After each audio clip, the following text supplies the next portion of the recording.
আমার বান্দা বান্দিরা, মহিলার দল, আমি যে তোমাদের স্বামীকে তোমাদের নেতা বানালাম, কেন বানালাম? এই জন্য বানাইলাম যে তোমাদের স্বামীরা এরা বহু টাকা পয়সা, ধন দৌলত, মাল ইত্যাদি এরা তোমাদের ওপরে খরচ করে রে আমার বান্দিরা। এই জন্য তোমাদের ওপরে আমি তোমাদের স্বামীকে লিডার বানাই, আমি মালিক তৈরি করলাম, আমি তোর নেতা বানাইলাম।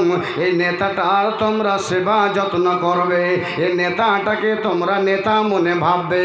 আমার ভাইরা রে, এবার একটা বুঝার কথা এখান করে, মা, আব্বা, ভাই আর কেউ ওই মেয়েটাকে 16 বছর, 18 বছর ধরে, 20 বছর ধরে এই মেয়েটাকে অনেক টাকা পয়সা খরচ করে লেখাপড়া করায়, কেউ মাদ্রাসায় করায়, কেউ কলেজ স্কুলে করায়, লেখাপড়া করিয়ে মানুষ করে রে। অথচ মহান আল্লাহ রাব্বুল আলামিন বললেন না, এ মেয়ের পিতা, এ মেয়ের ভাই, এ মেয়ের চাচা, তুমি হলে এই মেয়েটার লিডার, তুমি হলে এই মেয়ে ছেলেটার নেতা। এই বাপকে নেতা বলা হলো না, এই আব্বাকে নেতা বলা হলো না, এ ভাইকে নেতা বলা হলো না, তবে নেতা বলা হলো কাকে? নেতা বলা হলো যেই ছেলেটাকে জীবনে দেখেনি, যেই ছেলেটাকে জীবনে চোখ দিয়ে দেখে নাই, যেই ছেলেটাকে কোনোদিন হাত দিয়ে স্পর্শ করা হয় নাই, যে ছেলেটার সাথে কোনোদিন কথা বলা হয় নাই, যেই ছেলেটারে একদিন হঠাৎ করে দুটো লোক, দুটো গাওয়া সাক্ষী হাতে নিয়া, আর আল্লাহর আদেশ হিসাবে ওয়াতুন নিসা সাদুকাতিহিন্না নেহলা, যেদিন তুই বিয়ে করতে যাবি সেই দিন তোর ওই স্ত্রীটার জন্য, মেয়েটার জন্য বেশি না রে, তুমি অল্প কিছু টাকা সাথে নিয়ে যেও, আর যেই মৌলবি সাহেবটা, যেই মৌলানা সাহেবটা বিয়ে তোর পড়াবে, নেকা পড়াবে, ওর হাতে তুমি দিয়ে দিও। টাকাটা ট্রান্সফার হয়ে মেয়েটার হাতে পড়ে যাবে, আর যখনই হাতে পড়বে তখনই বলে দেবে, এ রে মেয়ে, এটা হলো তোর আজকের এই নগদ মোহরানা। একটা ছেলে যে তোকে বিয়ে করার জন্য এসছে, এই ছেলেটা তোকে এই টাকাটা আজকে দিয়েছে, এটা তোর নগদ মোহরানা। বলবেন মাওলানা, এই টাকাটা কেন দেওয়া হয়? এই টাকাটা এই জন্য দেওয়া হয় রে যুবকের দল, একটা মেয়ে যদি বড় হয়ে যায়, একটা মেয়ে যদি 15 বছর 20 বছরের হয়ে যায়, এই মেয়েটাকে আর প্রধানমন্ত্রী রাখতে পারে না, এই মেয়েটাকে আর প্রধান রাখতে পারে না, মেম্বার রাখতে পারে না, মাদানী সাহেব রাখতে পারে না, মৌলানা আজিজুর রহমান রাখতে পারে না, এমনি একজন নামাজি মানুষ রাখতে পারে না, কেউ রাখতে পারে না। যেহেতু মহান আল্লাহ রাব্বুল আলামিন দুইজনের এমন একটা মহাব্বত, দুইজনের এমন একটা কানেকশন ফিট করে দিয়েছে, যাকে যার না হলে আর এদের মনে শান্তি হয় না, যাকে না হলে এরা দুনিয়াতে আর ভালো মতো থাকতে পারে না। এরা কোনো সময় কাউকে হুঁসেল মারে, কাউকে হয়তো কেউ ফোন করে, কাউকে হয়তো ফোন করে ডেকে নিয়ে তার মনের বাসনা মেটায়। এ যুবকের দল যতগুলো পৃথিবীর মাটিতে এই মুহূর্ত দেওয়ার আগে যুবক হয় না কেন, সে নারী হোক না কেন, সে কোনো মহিলা, সে মেয়ে হোক না কেন, যদি এই মোহরটা দিয়ে কবুল হবার আগে যদি সে কোনো দিন কোনো কাজ যদি করে নিয়ে থাকে, তাহলে আল্লাহর কোরআন অনুযায়ী তাকে বলা হয়েছে আযানিয়াতু ওয়াযানি ফাজলিদু কুল্লা ওয়াহিদিম মিনহুমা মিআতা জালদা। তারা যদি অন্যায় এরকম কেউ বিয়েটা করার আগে যদি করে থাকে, আর তাকে যদি ধরতে পেরে নাও, ভৈরবপুর এলাকার মানুষেরা রে, তাকে ধরে নিয়ে এসো, আর ধরে নিয়ে আসার পরে তাকে মিআতা জালদা, ওকে 100টা দৌড়া মারো। 100টা দৌড়া যে মারবে, মারার সময় যেন তোমার কোনো রহম না হয়, পিঠে তার চামড়া উঠিয়ে নিতে হবে। আল্লাহর কোরআনের এটা ফয়সালা। এ যুবকের দল, তবে এই মেয়েটা, তবে এই ছেলেটা কোনোদিন দেখা হয়নি, কোনোদিন কথাবার্তা বলা হয়নি, হঠাৎ করে তাকে কবুল করে বাড়ি থেকে নিয়ে যাবে।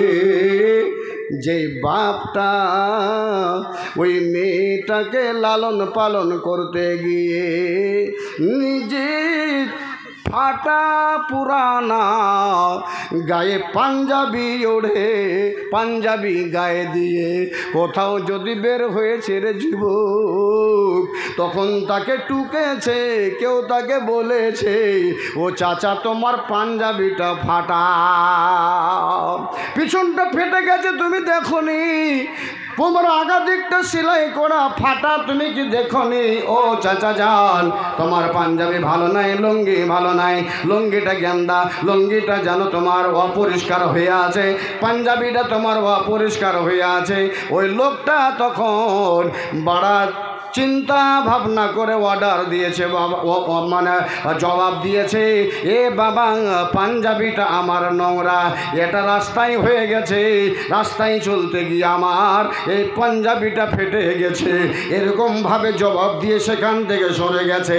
ওই বাপ বিয়ে দিয়ে যখন বেটিটাকে বিদায় দেয়, ওই সময় মেয়েটা কাউরের কাছে যায় না, প্রথমে আব্বা কই, আব্বা কই, আব্বা কই, আব্বাকে ঢুরে বেড়ায়, খুঁজে বেড়ায়। কাপড় পরে নিয়েছে, বোরখা পরে নিয়েছে, মেয়েটা হঠাৎ করে বেরিয়ে আব্বাকে খুঁজছে। আব্বা কোথায় যেন মানুষের খিদমতে লেগেছিল, বরযাত্রীদের খাবার দাবার ব্যবস্থায় লেগেছিল, বের হয়ে এলো। আসার পরে বেটিকে বলছে, বেটি বল রে কি বলছিস এবার বল। বেটি গলাটাকে জড়িয়ে ধরে এবার আব্বাকে বলে, আব্বা রে 15টা বছর 20টা বছর আমি দেখলাম আমার জন্য বহু কষ্ট করে আব্বা গো না খেয়ে না পরে তুমি আমাকে খাইয়েছ, আমাকে পরিয়েছ। আজ আমি এখান থেকে বিদায় হয়ে আব্বার যে বাড়িটাই যাচ্ছিল আব্বা, সেটা আমার কোনো পরিচিত মানুষ নয়, যেটা আমার শ্বশুর হবে। ওই মেয়েটা, মহিলাটা যেটা আমার শাশুড়ি হবে, সেটা পরিচিত মেয়ে নয়, সেটা আমার কোনো পরিচিত খালা নয়। যে ছেলেটার সঙ্গে যাচ্ছে রে আব্বা, সেটাও কিন্তু পরিচিত আমার কোনো খালাতো ভাই নয়। দেখিনি কোনো দিন ওই ছেলেটার কাছে যাবো আব্বা। গলাটা ধরে রে যুবকের দল আব্বাকে বলছে, আব্বা একটু আমার জন্য দোয়া করে দিও। আব্বা একটু দোয়া করে দিও আমার জন্য। এ কথাটা বলতে আব্বার চোখের পানি আর থামে না। তখন আব্বা বলছে, বেটি চিন্তা করিস না, যা আমি তোর জন্য দোয়া করব। যুবক রে, আজ পৃথিবীর মাটিতে যেখানে যায় সেখানে শুনতে পায় এই মেয়েটার উপরে অত্যাচার চলছে, এ মেয়েটার তালাক হয়ে গেল। কেন হলো? ওর শ্বশুর কিছু দিতে চেয়েছিল, দিতে পারে না, তার কারণে তালাক হয়ে গেল। এই মেয়েটা আজ এই কারণে তালাক হয়ে গেল।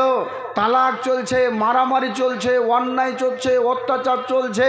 ছেলেরা এইসব টাকা পয়সা নিয়ে নানান ছলনা করছে। তাতে আপনি চিন্তা করতে পারেন, যেই মেয়েটা আপনার বাড়িতে এলো নিজের বাপকে ছেড়ে দিয়ে, নিজের মাকে ছেড়ে দিয়ে, নিজের ভাইকে ছেড়ে দিয়ে, নিজের বোনটাকে ছেড়ে দিয়ে আপনার বাড়িতে এলো, এই মেয়েটাকে কেমনভাবে আপনি ওকে সাথিয়ে ওকে মারেন, আবার ওকে ছেড়ে দেন, তালাক দেন, কেমন করে? আপনাকে কি এ কথাই বলা হয়েছে যখনই বিয়ে করে আসবেন একটু কিছু হলে তাকে তালাক দিয়ে দেন? যুবক, কখনো নয়। আল্লাহ কি বলেছে এবার শুনুন। আল্লাহ বলছে, শোনো, মেয়েটাকে বিয়ে করে বাড়ি নিয়ে গেলা, বাড়ি নিয়ে যাওয়ার পরে সেই মেয়েটা তোমার স্ত্রী হলো, এই মেয়েটা তোমার বিবি হলো। এই স্ত্রীটা যদি ভবিষ্যৎ তোমার সাথে চলতে গিয়ে, তোমার সাথে উঠতে গিয়ে, তোমার সাথে বসতে চলতে গিয়ে যদি কোনো অপরাধ করে ফেলে, তুমি দেখো তার চরিত্র খারাপ হয়েছে, তুমি দেখতে পাচ্ছ একে ভালো আমি দেখতে পাচ্ছি না, আমার কথা বুঝছে না, আমার কথা মানছে না, তাহলে কি আপনাকে ওই সময়তে এই কথা বলা হয়েছে একটা লাঠি দিয়ে তাড়াতাড়ি থেকে পিটতে আরম্ভ করো, পিটতে পিটতে পিটতে যতক্ষণ পর্যন্ত বাপ না বলবে না ছাড়িও না? এই কথাই বলেছে না গো, এ কথা আল্লাহ বলেনি। আল্লাহ কি বলছেন? ওয়াল্লাতি তাখাফুনা নুশুজাহুন্না ফাইযুহুন্না। যখন তোমার স্ত্রীটার তুমি ব্যবহার দেখবে যে তুমি ভয় পাচ্ছ, এ যেন তার নোংরা ব্যবহার হবে, খারাপ লাইনে চলছে, আল্লাহ রাব্বুল আলামিন তখন বলছে ফাইযুহুন্না, আমার বান্দারা ওকে একটু ভালো মতো রাতের বেলা কোনো সময় সামনে নাও, আর সামনে নিয়ে তখন বলো, আমিনা মমিনা শোন, তোমাকে যে আমি বিয়ে করে নিয়ে এসেছি, দেখো তোমাকে এমনি নিয়ে এসেছি, তোমাকে আমি বিয়ে করে এই জন্য নিয়ে এসেছি যে তোমার সাথে আমি থাকবো, আমার সাথে তুমি থাকবা। জি, তুমি আমার সাথে খেলাবা, আমি তোমার সাথে খেলাবো। हज़रत मोहम्मद रसूलुल्लाह सल्लल्लाहु अलैहि वसल्लम सही बुखारी की रवायत है, सही बुखारी থেকে রবায়ত এসেছে। हज़रत আব্দুর রহমান একজন সাহাবা, উনি ওর স্ত্রী মরে যাওয়ায় আবার দ্বিতীয়বার বিয়ে করেছেন, গায়ে কিছু হলুদ টুলুদ রং টং লেগে আছে। তাহলে এখন বলবেন মাওলানা আপনারা যে ফের হলুদ মাখতে মানা করছেন, গায়ে রং লাগাতে মানা করছেন। না জি ভাই, আপনাকে মানা কেন করব? আপনার পায়ে ধরে বলছি আপনি মাখেন না। এতটা হলদি আপনি বেটালেন, আর হলদিটাকে নিয়ে আপনি মুখে মাখেন, খুশিতে পায়ে মাখেন, আপনি পেটে লাগান, পিঠে লাগান, পাগলা হয়ে যান না আপনি। কে মানা করছে আপনাকে? কিন্তু আপনি ওই পাটাকে কাঁচা পর্যন্ত একটা জেঙ্গে পিঁধে বাড়িয়ে দিবেন, আর ভাবিকে বলে ভাবি দল্লা এখন মশলাও ভালো করে, আর ভাবিয়ে রং মানে ওই হলদি দিয়ে ভালোভাবে মারামারি করছে, একে বড় মজা লাগছে, দিয়ে তখন চালাইছে হলদি মাখা। এটা নিষেধ করছে মৌলানা সাহেবরা। কে বলেছে আপনাকে রং লাগাতে? কে বলেছে আপনাকে হলদি মাখা মানা করতে লাগাতে? না, ওখানে মানা নাই। নিয়ম বদলাতে হবে, চেঞ্জ করতে হবে, ভাবির কাছে না, নিজেই। হয়তো মাকে বলো, মা জি, মা আমি তো তোমার সন্তান, মা একটু হলদি আমার মুখে লাগিয়ে দে তো মা। আহা, ওই মা তোমাকে 32টা লাড়ি ছিঁড়ে বের করতে গিয়ে মরণের সাথে তার একটা চলছিল, জি লড়াই চলছিল, বাঁচবে না মরবে কোনো ঠিক নেই।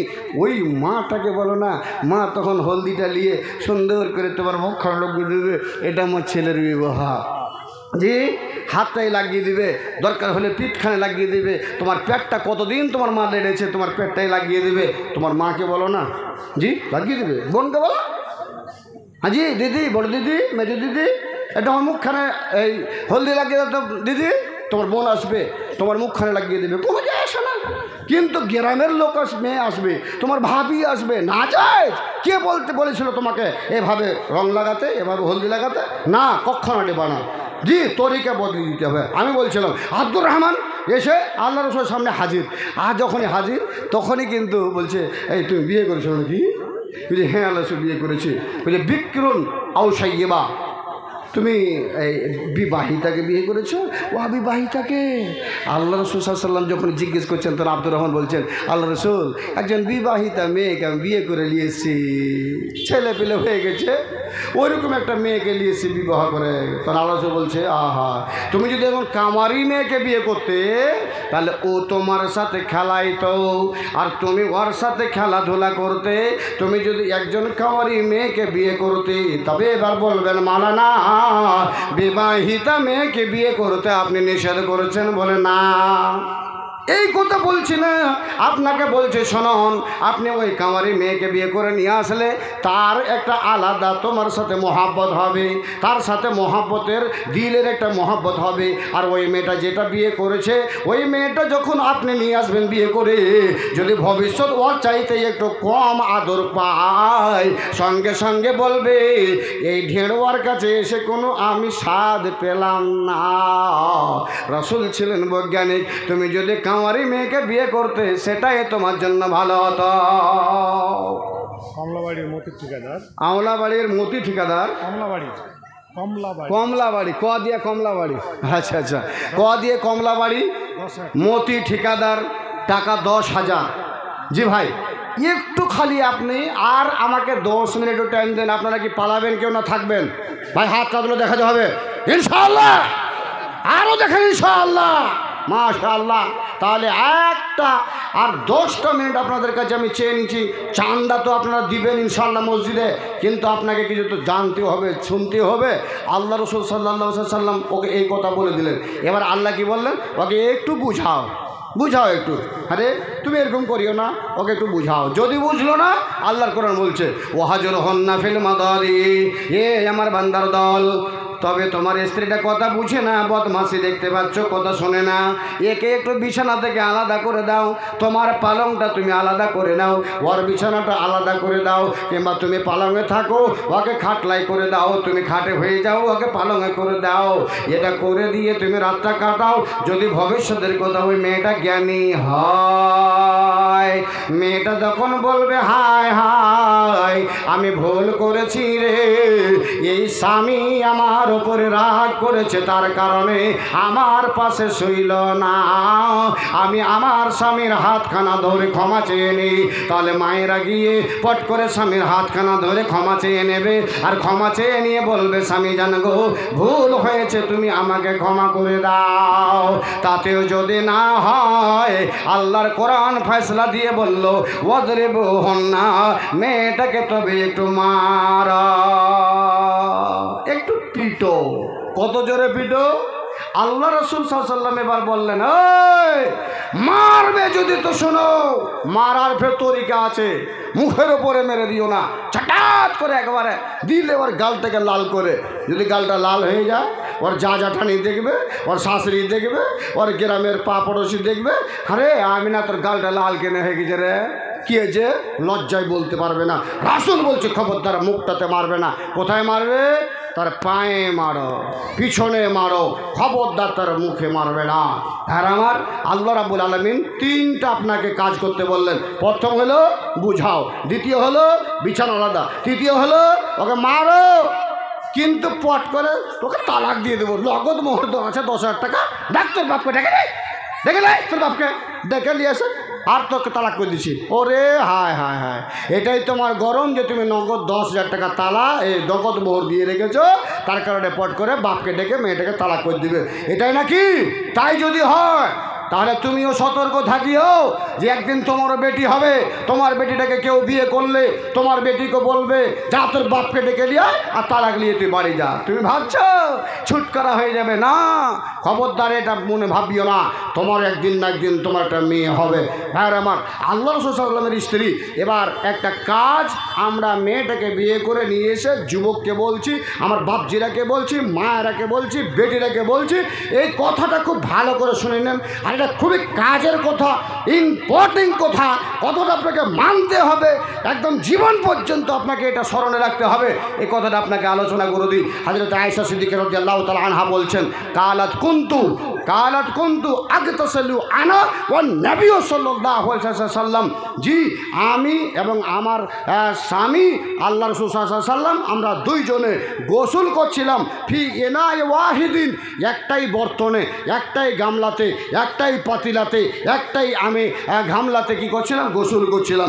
গোসল করতে গিয়ে যে পাতিলায় গোসল করছিলাম আমাদের হাতটা লোটাই লোটাই লেগে যেত, বদনাই লেগে যেত, হাতে হাতে লেগে যেত। আবার ওই বর্তনটার নামেরও কথা হযরত আয়েশা বলছেন ইউকালু লাহু আল ফিরাক, ওই বর্তনটার নাম ছিল ফেরাক। ওই বর্তনটাই গোসল করতেন আল্লাহ রাসূল সাল্লাল্লাহু আলাইহি ওয়াসাল্লাম। মেরে স্ত্রী হযরত আয়েশা বলছেন আমরা দুইজন একই পাতিলায়, একই গামলায়, একই বর্তনে গোসল করতাম। এবার যদি বলা যায় যে ভাই সবাই কি গোসলের নিয়মটা জানো? বললে এখনকার 90% যুবক বলবে জানি না। তাহলে শুনে রাখো যুবতীরা, গোসলের নিয়ম যদি না জানো, আর তুমি যদি পুকুরের ভিতরে সারা রাত ধরে গোসল করো, টিউবওয়েলের যদি পানি শেষ করে দাও, তুমি মোটরের পানি শেষ করে দাও, ট্যাঙ্কির পানি শেষ করে দাও, আল্লাহর কসম দিয়ে বলছি তোমার গোসল হবে না, আর তোমার শরীর পাক হবে না, তোমার গোসল হবে না, তোমার শরীর পাক হবে না। বলে মাওলানা কেমন করে গোসল করতে হবে নিয়মটা বলে দেন, মনে রাখবো। আর আমাদের এই ভাইয়েরা চ্যানেলওয়ালারা এরা কিন্তু আজকে ওটা সবকে জানিয়ে দেবে। এই দেখো গোসলের নিয়ম হলো এটা।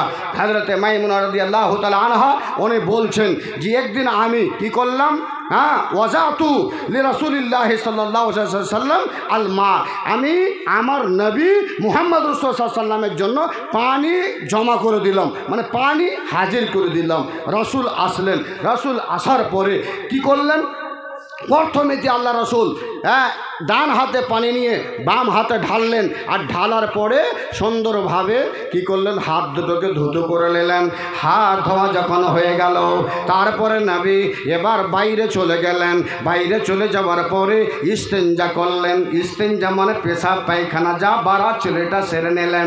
ইস্তেঞ্জা হয়ে গেল, তারপরে নবী আবার এলেন। মাইমুনা বলছেন নবীকে আমি দেখলাম হাত দুটোকে মাটিতে ভালোভাবে মেজে নিলেন। মেজে নেওয়ার পরে আবার হাত দুটো ধুইলেন। তারপরে হাত দুটো যখন ধোয়া হয়ে গেল, মাজমাজা ওয়া ইস্তানসাকা, আল্লাহ রাসূল সাল্লাল্লাহু আলাইহি ওয়াসাল্লাম কুল্লি করলেন। তারপরে নাকে পানি দিয়ে পানিটা ঝেড়ে ঝেড়ে 3 বার নাকে পানি দিলেন। তারপরে রাসূল সাল্লাল্লাহু আলাইহি সাল্লামের স্ত্রী হযরতে মাইমুনা বলছেন এবার যেমনিভাবে উযু করে অমনিভাবে পূর্ণ উযু করে নিলেন। আর উযু করে নেওয়ার পর আল্লাহ রাসূল সাল্লাল্লাহু আলাইহি ওয়াসাল্লাম সম্পূর্ণ মাথা থেকে নিয়ে একবারে পা পর্যন্ত পানি বইয়ে দিলেন। গোসল হয়ে গেল। মাইমুনা বলছেন আমি আল্লাহ রাসূলকে গা মোছার জন্য একটা তলিয়া চালিয়ে দিলাম। তলিয়াটা যখন চালিয়ে দিলাম, আল্লাহ রাসূল কি যে পেলেন তলিয়াটায়, শরীর মুছলেন না, তলিয়াটা আবার পুনরায় চালিয়ে আমাকে দিয়ে দিলেন। আর আল্লাহ রাসূল ওখান থেকে হেঁটে গিয়ে পা দুটো ধুইলেন। আল্লাহু আকবার। তাহলে গোসল করার নিয়ম হলো, যুবকের দল রে শুনে রাখো, গোসল করার নিয়ম হলো প্রথমে বিছান থেকে উঠে আগে তোমাকে হাত দুটো ধুতে হবে। গোসল বলতে ফরজ গোসল, যেটাকে হুকমান গোসল বলা হয়। এটা আপনার শরীরটা যে নাপাক হয় এটা হুকমান, এটা হাকিকাতান নয়। আর না হলে শরীরটাকে কেটে ফেলে দিল তো পাক হবে না। এটা আল্লাহর হুকুম যে তোমাকে গোসল করতে হবে। তাহলে প্রথম হাত দুটো ধুবেন। হাত দুটো যখন ধোয়া হয়ে যাবে ইস্তেঞ্জায় চলে যাবেন। ইস্তেঞ্জা করতেই হবে। বলে মৌলানা ইস্তেঞ্জা কেন করব? স্বামী আর স্ত্রীর সাথে মিলন হলে ভবিষ্যতে আপনার ওই আজায় তানাসুলে অর্থাৎ আপনার গুপ্ত অঙ্গে কোনো না কোনো জিনিস আটকে থাকতে পারে। যখন পেশাব করবেন তখন বের হয়ে যাবে। এই জন্য আল্লাহ রাসূল ইস্তেঞ্জা করতে বলেছেন, নিজেও করেছেন। ইস্তেঞ্জা করে নেবেন। ইস্তেঞ্জা করে এসে আপনার হাত দুটোকে সাবুন মাটি দিয়ে ধুয়ে ফেলবেন। তারপরে আপনার হাত ধোয়া হয়ে গেল। এবার আপনি কুল্লি করেন, যেমনভাবে উযু করতে হয় উযু করে নেন। উযু করে নেওয়ার পরে এবার সারা বদনে পানি বইয়ে দেন। এইভাবে যদি গোসল করেন তবে হবে আপনার গোসল। আর এইভাবে যদি গোসল না করো আর পানি বইয়ে চলে যাও, যুবকের দল রে, এ নারীর দলেরা, এ মায়ের দলেরা, আপনাদের গোসল হবে না, শরীর পাক হবে না। লিল্লাহি তাকবীর। আমি মানব হইয়া কমলাবাড়ি থেকে কমলাবাড়ি থেকে নজরুলের স্ত্রী দুভরি হাট কমলাবাড়ি থেকে নজরুলের স্ত্রী দুভরি হাট। আর সাথে 500 টাকা নাকি? ওর বড় মেয়ে 500 টাকা। ভাইরা আমার, এটা মসজিদের জলসা। এটা মোটর ঠিকাদার হয়ে যাবে। মতিউর ঠিকাদার 10,000 টাকা দিয়েছেন। মসজিদের জলসা, আল্লাহর কসম দিয়ে বলছি ভাইজান, এই মসজিদের জলসা এটা আল্লাহর ঘরের জলসা। জি, একদিন একটা লোককে জিজ্ঞেস করছে, আরে তোর বাড়ি কোনঠে? বলছে আল্লাহর ঘরের পাঞ্জরে। বলছে উঠে এক চড় দিব হারাম দাদা। তোর বাড়ি তোর আল্লাহর ঘরের কাছে হয়? আল্লাহ তো আর্শের ওপর আছে রে বোকা। বলে যাবি নাকি? তুই দেখবি তো হাত খান ধরে টানতে টানতে টানতে চলে গেছে। আর যার পরে এই মসজিদ আর এখান করে বাড়িটা আবার তো বলছে এটা আল্লাহর ঘর লয়। বলছে কথা তো ঠিকই রে ভাই, মসজিদ তো আল্লাহর ঘর। আর আল্লাহ বলছে ওয়া আন্নাল মাসাজিদা লিল্লাহি ফালা তাদউ মাআল্লাহি আহাদা। পৃথিবীর মাটিতে কাঁচা হোক পাকা হোক, খেড় হোক বিল্ডিং হোক মার্বেল হোক, যতগুলো মসজিদ রয়েছে রে যুবক, আল্লাহ বলছে এগুলো হলো আমার। আর যতগুলো বাড়ি আছে বাড়িগুলো হলো তোমার। মসজিদের জন্য কোন ব্যক্তি আর একজন ভাই আমাকে বলবেন 5,000 খানা টাকা, একজন 2-3 হাজার খানা টাকা, একজন 2,000 খানা টাকা, একজন 1,000 খানা টাকা মসজিদের খাতিরে আল্লাহর ওয়াস্তে আজকে কোরবানি। जो के तू বলবো না, টাকা না দিলে গাজালটা বলবো না। বড় প্যারা গাজাল, এটা একটা উর্দু গাজাল আছে, আপনাকে শোনাবো। তো 5,000 টাকা দেন ইনশাআল্লাহ। আমার হাতে যে ভাইয়েরা দিবেন 5,000 টাকা, আমি আপনাদের জন্য দোয়া করবো। আয় আল্লাহ আমার ভাইয়েরা, জি ভাই বক্তব্য শেষ করে যে কথা নয়, 10টা মিনিট চাঁদা করবো, আর ইনশাআল্লাহ ফের আপনাদের কাছে কিছু দিয়ে যাবে, এটা বলেছি, আরও দেবো ইনশাআল্লাহ। আর আমার কাছে ওই আজে বাজে ওই কার কাপড় তোলা, হ্যাঁ কার কাপড় তোলা, কে শাশুড়িকে ধরে নিলে, কে ওই হাত দিয়ে গেল সালাম দিলে, ওই সব গল্প গুজব পাবেন না আমার কাছে। কথা বলেন তো। আসসালামু আলাইকুম। বলুন দাদা। 15,000 টাকা আমাদের করে দেন, 10,000 টাকা নগদ, 5,000 টাকা 10,000 নগদ, 5,000 বাকি দে, 15,000। আমি বলছি ভাই ওটাকে 20 করে দেন, 20 করে দেন, আর 20টা মেরিয়ে দেন আপনি। দোয়া করে দিলে নারা থাকবে। আরে 20,000 জিন্দাবাদ। আপনারা জিন্দাবাদ বলবেন না জি, আর লিল্লাহে তাকবীর বলবেন না। যখন বের বলবো যে ভোট দিবেন কাকে, মাকে, তখন কিন্তু আপনাকে আওয়াজ খুব জোরে হয়।